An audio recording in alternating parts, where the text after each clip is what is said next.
मुंबई ते उत्तराखंड 30 तासांचा प्रवास आणि नॉन स्टॉप धिंगाणा आणि रेड हँड मध्ये कोणाच्या हात लाल झाले शेवटपर्यंत बघा, कळून जाईल.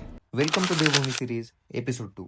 झोपेतून उठल्यानंतर सगळ्यात आधी देवाचे गाणे लावले, म्हणजे कसं पूर्ण दिवस सुरळीत जाईल. पण ट्रेन मध्ये एक मेन प्रॉब्लेम आहे, नेटवर्क चलतच नाही. त्यामुळे थोडं खाऊन पिऊन गाणे म्हणायला सुरुवात केली.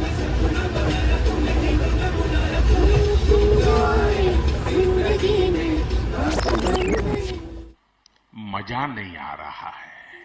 आणि त्यानंतर झाली यांची एंट्री.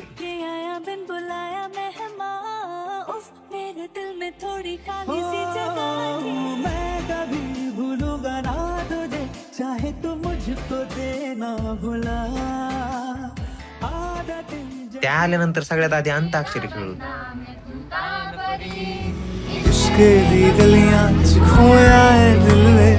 सगळं चांगलं चालू होतं, पण यांच्या मनात काय आलं काय माहित. मध्येच म्हणले रेड हँड खेळायचा आहे, आणि तोपर्यंत खेळायचा जोपर्यंत एखादा रडत नाही. आणि वरून चॅलेंज पण दिलं की रडून दाखवा. म्हणलं बर बघा मग कसं रडीत.